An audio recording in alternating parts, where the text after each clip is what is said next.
This is the Roots and All podcast, and I'm your host, Sarah Wilson. Join me as I talk about all aspects of gardening with some of the top horticulturists from around the world. Hello, Happy New Year to you, and welcome back to Roots and All, where we're kicking off as we mean to go on with the legend of the horticultural industry. Returning guest John Little is on a collaborative mission to revolutionise the way we care for green spaces in order to ensure they deliver for people and for wildlife. John has set up a new initiative called Care Not Capital, which is about investing in gardeners and recognising them as the key piece they are in the green spaces jigsaw. John starts by filling us in on what he's been up to in the last few years since his inaugural Roots and All appearance.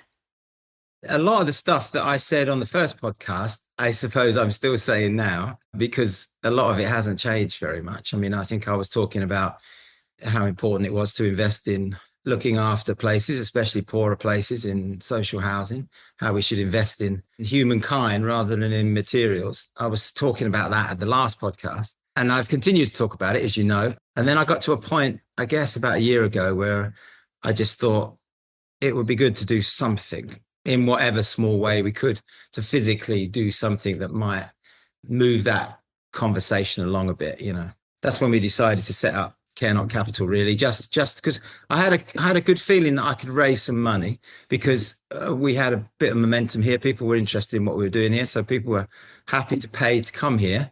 So that gave me a little starting point with funding. The 2 open days and the weekend I had here raised about £9,000. So that kind of gave us a little bit of money. And then we thought we'd set this thing up, and then we could start to look at where's the best place to spend that money, which is a tricky thing, because it's quite hard to train an amount of people. Like, we've had so many people sign up, but we're only going to be able to train quite a tiny proportion of those people, because you just can't roll out more than sort of 15, 20 people at a time at workshops, can you? You know what I mean? It just doesn't make sense. And if we're going to offer a range of skills to people, that's going to be a 5 or 6 days training, we're thinking. So we're at the stage now where we can definitely do the training, and we've definitely got a lot of people signed up. But what we need to do, the next thing really, is to look at how we can raise more money to roll this idea out regionally. And wonderfully, we've had loads of people contact to say, why don't you use our place? Why don't you come to this part of the country? Blah, blah, blah. So that's the next. I'm just leaping ahead now. Sorry, Sarah. So the next thing in my head, but the bottleneck is going to be how we train as many people as we can, you know. So is that the purpose of the organisation? It's going to be a training provider? It's a training provider to start with. And then the idea is, if you come on the training, because we've had so many people, we want to obviously make sure the people that come on the training are going to be the people that are going to get the most out of it. And they're also the people that we are suggesting will sign up to our register of gardeners, as it were. And once we've got these really creative, enthusiastic communicators, as it were, in our system, then we're going to reach out to community gardens, to public space providers, and say, would you like a gardener? And you'll get a really good gardener to come and to share all the ideas they have in their head. We don't want to send gardeners out because we don't have the money to send them out gardeners. We don't have to send gardeners out to dig holes. We want to send gardeners out to just regurgitate and share all that knowledge and enthusiasm with public space people. So it's a training thing, and then it's a provider. Then we've started to talk, because of the level of enthusiasm for this idea, we've started to think about a slightly bigger regards to budgets. And we're going to start to look for funders to maybe fund a full-time gardener on a social housing estate, or on maybe 2 or 3 social housing estates, split between them, get a budget for a year for a good gardener to do that, and then offer them to the council, hopefully, and say, look, here's a brilliant gardener. We're going to pay for him. And that gardener can do all the important things. That gardener doesn't have to do the mowing and the hedge trimming and because you've got a maintenance team that does that. That gardener is just going to do the things that we think are the most important. In other words, the skills that are, hopefully, they've got in their head. So that would be a real joy. So we're going to start to put some budgets out there soon and see if we can pull in anyone who wants to say, yeah, I'll fund a gardener for a year on a social housing estate. So that's where we're at, I think, now. But this is way ahead. You know, we haven't even trained anyone yet. So we're doing all the easy stuff now. This is really easy to talk about it. It's been fairly easy to raise the money. The logistics of delivering it obviously are the real job. And that's what we're trying to sort out now. Who are we going to train? What sort of training do we think is going to be the best? You know, we've got 5 or 6 days. How can we make the best of the 5 or 6 days? Who's the best people to train the gardeners, you know? And so will it be UK wide or will it start regionally to begin with?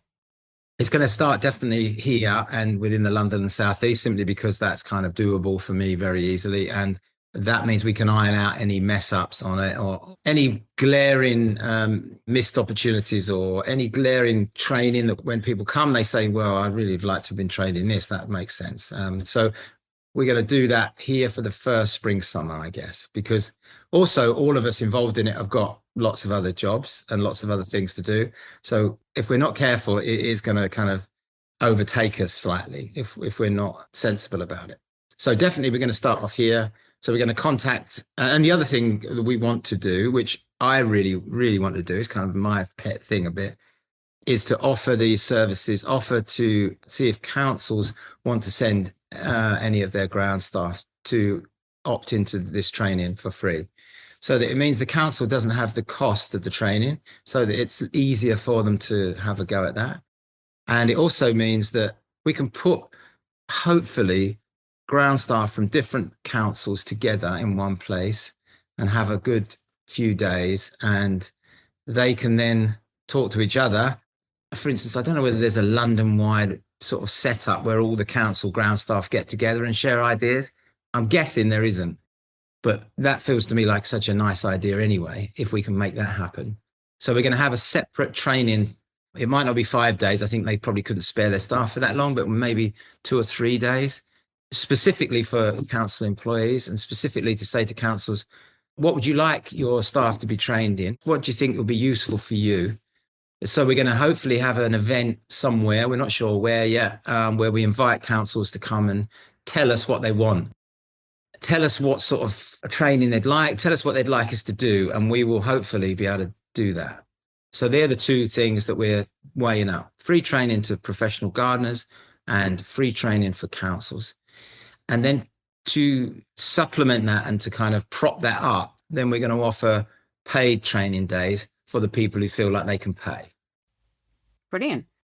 So you're assuming people will come to the training with some gardening skills, I guess?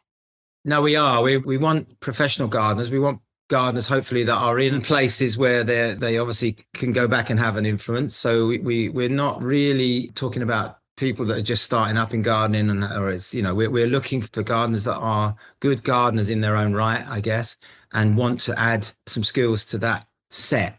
And then hopefully they'll take that back and give a nudge to who they're working for, or give a nudge to their clients. We're looking for professional gardeners that obviously have enthusiasm for what we're all talking about. And in some respects, we're looking for gardeners that are good communicators as well, because we're saying that the conversations they have with people while they're working and the conversations they have with their clients and their bosses or wherever else it is, that is actually the important thing that we want to invest in, because horticultural training is kind of taken care of. There's lots of good horticultural training around, so we don't have to think about that. We're much more interested in sending ideas out in the heads of gardeners that they can then unload onto where they're working. I guess that's where we're focused, because obviously once you start something like this, you then realize how many amazing places are doing really good training already. So one is we didn't want to cut across people too much. And 2 is we saw if we focused on that thing, that's probably not being done specifically at the moment, I guess. Yeah, it's interesting you said about the communicators. So assuming that part of it is going to be, how do you get the message out to the people, like you say, that visit the garden, the people that employ you? So that's going to be part of the training. I don't expect you to give too many trade secrets away, but what else might the course encompass? Oh, yeah, I'm more than happy. We're not quite 100% sure. We're pulling in, hopefully, some really good community people. So some people that have been involved in very successful community gardens, some people that have really made those green spaces work, and more importantly, have made those spaces work over the long term. So we're going to be contacting those people and asking them whether they'd like to get involved in training.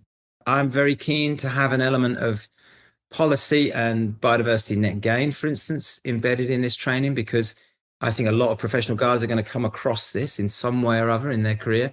And it would be great if they had a bit of background or could suggest, look, to deliver this BNG, why don't you think about this? Or I know this site well, this would be a really good thing to do, or something like that. So we've already chatted to some people like Peter Massini, for instance, who's an amazing guy, been involved in policy and green space infrastructure and knows BNG inside out. We've already given him a nudge and he's happy to train. So he's definitely going to be in the mix.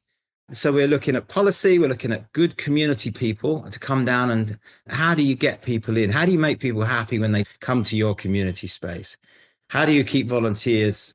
How do you make it a good experience for volunteers? How do you raise money? How do you continue to raise money? More importantly, there's some incredible people out there with fantastic energy that's managed to make this happen. And I think we need to give those people to gardeners and say, look, here you go. This person knows what they're doing.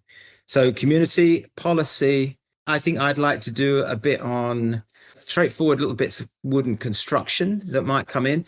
So again, stuff that might not be covered under horticulture. So how do you build a simple timber frame building with a green roof on, for instance? We can't go into massive depth, but just to give people a feel of how straightforward it is actually, and the possibilities of doing that.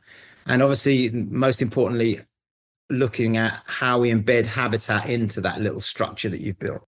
How do we get habitat into the walls, on the walls? How do we make a good green roof? Because the information, if you kind of Google green roofs, a lot of the time you're going to get manufacturers of green roofs, companies that supply their own product, which is obviously fair and good, but they're going to obviously be focusing on that. We're going to suggest to make a really good green roof, you've got to make it really strong, and you can use all sorts of materials and substrates to make it. In other words, we're going to talk about everything that a standard green roof supplier wouldn't talk about. So we're going to hopefully get the amazing Duncan up to teach people how to build dry stone walls out of rubble, because that seems to be very popular and a lot of people are interested in it. And it might be useful for gardeners because any bits of work they do, they're probably uncovering rubble in their general day-to-day. If they do anything of any consequence in a garden, how can they make best use of that, I guess? How can they make that look good in the garden? So Duncan's going to come up, and I think we're going to ask him to cover that. And then we're also going to ask him to cover basic bits of how can you reuse paving? What's the knack of doing a decent little bit of paving? I mean, I'm not talking about detailed, massive construction. I'm just talking about those that are useful little tips of, I want a 4 or 5 square meter path that I've just got to do. What's a nice, easy way of doing it? What's a cheap material? How can I reuse what's in the garden? Just those little tips that are so useful that I didn't have when I first started. I just continued to make, mistakes constantly. And I probably needed 3 or 4 little bits of advice and I'd have been fine. Suds is the other big thing, of course. So rain gardens, rain planters, just looking at what happens if people are working in a garden or a public space, having a little look while they're gardening about where the downpipe is, where the water from the building's going, and giving their client a little nudge about, you could just do a little rain planter in there. It's so easy. And you could divert the water in the rain planter and back out the rain planter into the existing drainage that you've already got. Not very risky, very easy, but would take out quite a lot of the water that comes off the roof. And then we also want to, I want to really delve into the suds thing of what's the best substrate? Is that the traditional layering of a rain planter with different the drainage materials and the sand and the different things? Is that the right way to do it? Can we have a poke at that and just see if we could try something else, cheaper materials? Does it work as well? Is it critical if it doesn't work perfectly? Probably not in a rain planter. As long as the water goes in and comes out again and doesn't flood anywhere. If the materials are not perfect, is that a terrible thing? But you are using the stuff that's on site. And I think that's a question, I guess, although we're not going to talk about horticulture very much, we're certainly going to say a few of the horticultural things that are embedded in our mind as gardeners and have always been in my head. Those things of, I'm putting this plant in, I've got to make it as happy as I can. I've got to put it in the right place. It's got to be the right plant. I've got to make it look lush and grow really well. Have you? Have you got to do that? Most plants naturally don't grow in perfect conditions. Most plants grow in a variety of conditions, in fact. I've recently been kind of obsessing about this invertebrate book. I talked about it on one of the reels by Peter Kirby. And he talks about what invertebrates want. And there's a whole bunch of invertebrates that actually choose plants that are under stress to lay their eggs on. They don't want lush plants because it may be that means they're in a very competitive environment where the original host plant is going to get shaded out. I don't know the detail, but there's definitely a good argument for plants being under stress actually being really important from a biodiversity point of view. So it's taking those sort of ideas and sort of just easing them into horticulture slightly. And also, I think if you adopt that attitude, it frees you up slightly as a gardener, and it gives you more possibilities to do more interesting things. You're not kind of tied into that. This must be in the best place. This must be growing really quickly and look really lush. If you can kick that into touch, then there's interesting things around that. Obviously, I go to gardens where that happens and it's amazing and it's beautiful and it's fantastic and it's important. But there is another side. You know, it doesn't have to swallow up horticulture, does it? In any way, it can just be a add-on to horticulture. Maybe that's what we're doing in the training. We're just adding to horticulture, really. One of the skills I guess people need as communicators is an element of diplomacy, because that gardener might be coming in and working alongside a team that just aren't familiar with that way of working. So all of that is very important. Like, you obviously are giving people the skills to communicate, not just with the public, but within an organisation if there's a bigger one. That's a really good point, Sarah. And I think that's the thing that we've learned, particularly at Clapton Park, is the absolute worst thing you can do is to turn up as some usually white middle class bloke and say, I know what's best for you here, and listen to me, because I'm, you know, that's absolutely the worst thing you can do for the public and the worst thing you could do for colleagues who are working alongside you. So yeah, big part of what we need to talk about in the training. So yeah, absolutely. And the other thing I was thinking as well is, if you've got this group of gardeners who you've kind of trained together, would you then consider doing some sort of ongoing support group? I mean, it might just be a WhatsApp, but, you know, presumably a lot of these people will find themselves in similar situations, and you've got that potential to build this big community of like-minded people. It sounds like a really good opportunity.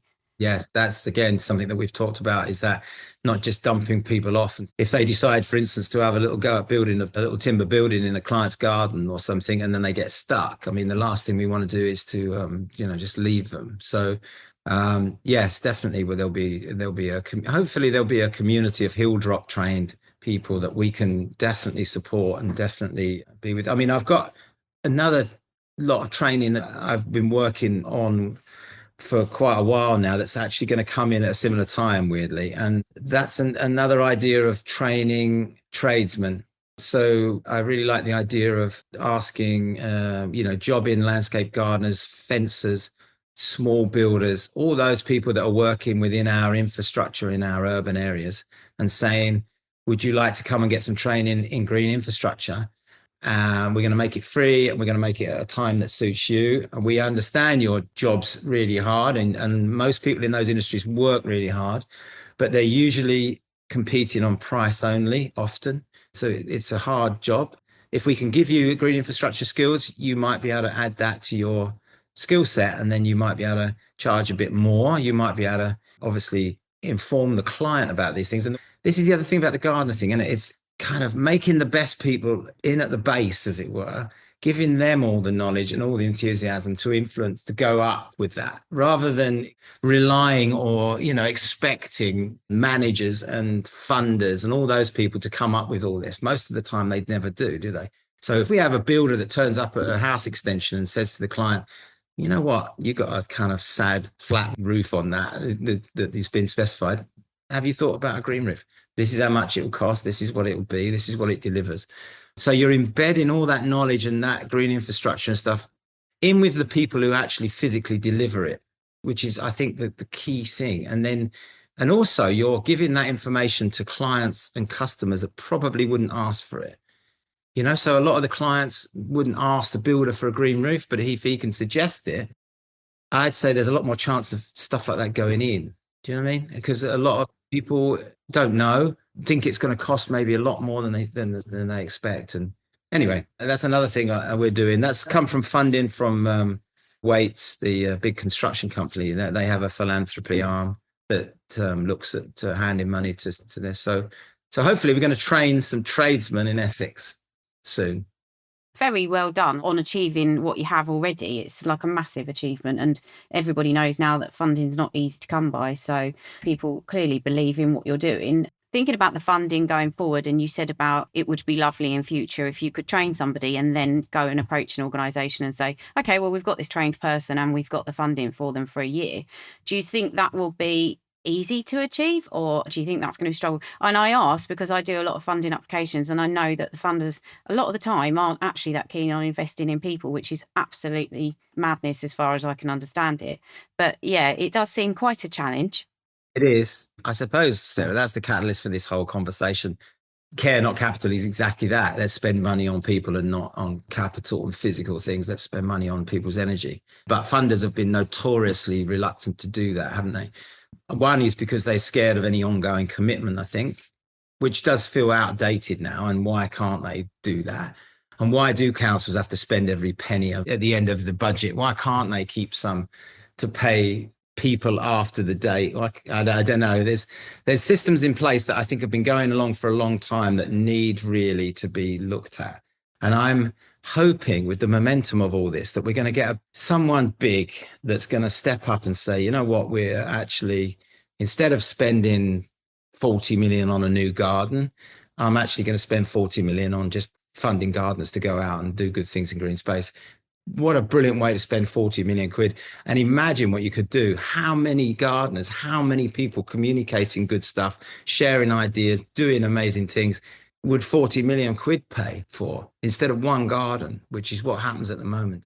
So I'm hoping to get a conversation with the lottery and ask them to reconsider their funding and say, look, why don't you really put the emphasis on the ongoing care of places rather than just chucking this big lump sum at a project? Why don't you think about just embedding gardeners into a space instead of changing it radically? You could put gardeners into a space and fund them, and they would subtly change the place, and they would deliver community, and they would deliver communication.